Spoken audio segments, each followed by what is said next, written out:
I've arranged for this video to be published precisely 80 years after H-hour D-Day. That's 6:30 in the morning on the 6th of June.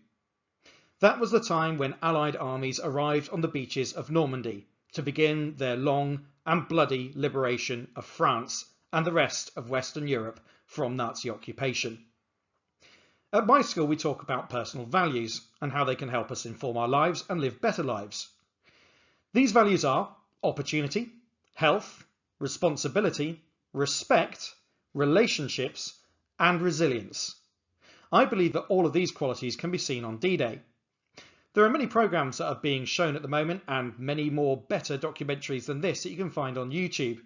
There's also a strong theme of remembrance, and that's incredibly important when thinking about D-Day and indeed virtually anything about the Second World War, not least because the generation that fought that war are receding from living memory and dying away. However, I'm going to try and bring a slightly more positive interpretation of what happened on D-Day with this video, considering how these positive values ultimately won that day, and how actually we might be able to reflect on that and improve our own lives. We'll start with opportunity. Amphibious, that means land, sea and air invasions, are the hardest of all military missions. That was as true for the ancient Romans as it is today. In World War II, the Allies saw this challenge, though, as an opportunity to be incredibly creative and invent solutions to those problems. Now, I'm sure there are loads of people watching this who've got excellent knowledge of D-Day, and I'm hardly going to cover all of the massive and amazing innovations that happened as part of Operation Overlord. But here are some of my favourites. Here we can see what looks like a regular Sherman tank, but look closer. It's being lifted in the air by just 4 people. That's because it's actually an inflatable dummy tank, just like a bouncy castle really. This is all part of the massive operation to deceive the Germans into thinking that the Allied armies were actually going to arrive in Calais, not in Normandy, so that their defences would be more focused on that area of France, uselessly pointing at empty sea. Indeed, these tanks would be placed in fields, they could be photographed by German aircraft, and then they could be easily moved around at night so it looked like they were real tanks on exercise. Not only that, Allied commanders knew that many of the soldiers going into action for the first time on D-Day were incredibly inexperienced, and so they painted these stripes on Allied aircraft. Here we can see a British Spitfire being painted with them. The message was, well, if you're worried about whether it's a friendly aircraft, ask yourself, does it have these stripes on it? If it does, hold your fire. If it doesn't, it's German, so fire at will. A really simple solution to what could have been a big problem.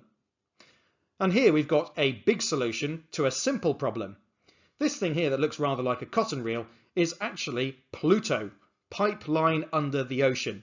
This was dragged across the English Channel and laid down a fuel hose pipe from southern ports in the UK to northern France. This is how they kept the tanks and vehicles in Normandy supplied after the invasion had happened. But they didn't just need fuel, they needed lots of other supplies too.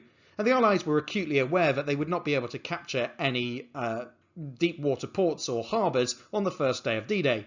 The solution? Just bring one with you. As crazy as that sounds, yes, they did indeed bring huge great concrete caissons across the channel and then sink them with block ships in order to create an artificial harbour. These so-called mulberry harbours really worked. Unfortunately, they were kind of wrecked by a storm a few days after they were installed, but still thousands of tons of supplies were supplied with them, and it shows the innovation and creativity that this opportunity presented. Opportunities can present us with some risks and some difficult decisions to make as well. You should reflect that Nazi Germany had invaded France over 4 years earlier. The Allies, led by the USA, Britain and others, had to wait until their forces were ready to attempt an invasion, and then they had to take the opportunity. On the day that D-Day was originally planned, June the 5th, 1944, there was a huge storm. All the soldiers and sailors were just about on their way, and then it was all postponed. This was a massive decision, and every day's delay would reduce the troops' morale, their preparedness, and risk the secret getting out. The Supreme Allied Commander, Eisenhower, asked for a weather forecast from RAF Group Captain James Stagg. You can see him in the picture there. This has got to be one of the biggest decisions in all of history. Stagg said that based upon weather forecasts there would be a break in the weather for 24 hours on June the 6th. That would be enough time to land the invasion. This was a big gamble. Eisenhower's decision? Go. The Allies took the opportunity, and thankfully for all of world history, it worked. The next value to reflect on is health. The young men who fought on D-Day and the women who supported them back home grew up during the era of the Great Depression.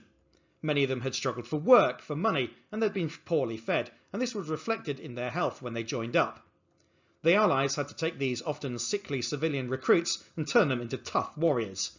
They had to be ready to wade through waves, jump from planes on parachutes, and scale cliffs, all under German fire, and be fit enough to fight after doing so.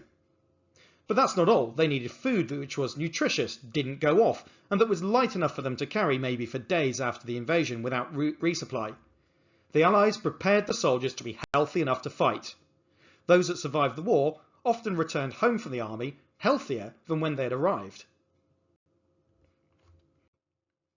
Responsibility is also an incredibly important part of the values of D-Day. Many of the Allied soldiers were volunteers. They saw it as their responsibility to do their bit to defeat the Nazis. Also, Eisenhower knew that the invasion would be risky. He knew it might fail, and he was ready to accept the blame. How many of us would do that? He scribbled this note the day before the invasion. You can tell that he was really stressed because he even got the date wrong. He wrote July the 5th instead of June the 5th. Notice where he's crossed things out though. This is where he's changed his wording to take personal responsibility for any failure. Notice he says, my decision to attack at this time, rather than just the decision to attack at this time. If any blame or fault attaches to this attempt, it is mine alone, he wrote. He was prepared to take responsibility for what was ultimately his command. Fortunately for the world, he never had to send this letter, and instead he sent a different one. And much of the theme of that letter was respect. Everyone on D-Day had a particular job to do, and people respected the expertise of their comrades, whether they were in the air, on the ground, or at sea. Eisenhower knew that many of the soldiers were going into action for the first time, and he was asking an awful lot of them. He encouraged the soldiers to respect each other, and crucially to respect the skills of their enemies so as not to underestimate them as they fought for victory. He encouraged them to respect the contributions of people, many of them women at home who helped supply them too, and other people who were fighting elsewhere in the war. This is the letter that was delivered to every soldier on D-Day. I'm not going to read the whole thing, but I'm going to highlight a couple of areas, starting with this one. Your task will not be an easy one. Your enemy is well trained, well equipped, and battle hardened. He will fight savagely.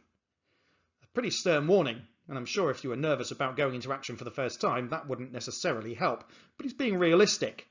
He then follows it up with this. Our air offensive has seriously reduced their strength in the air and their capacity to wage war on the ground. Our home fronts have given us an overwhelming superiority in weapons and munitions of war, and placed at our disposal great reserves of trained fighting men. So he's reminding them that their enemy is skilled and it won't be a pushover. But they've done the hard work, they can respect each other, and they'll get it done. So when D-Day arrived, the soldiers arrived in various ways. Paratroopers landed behind the beaches, with Americans landing in the west and British and Commonwealth forces landing in the east.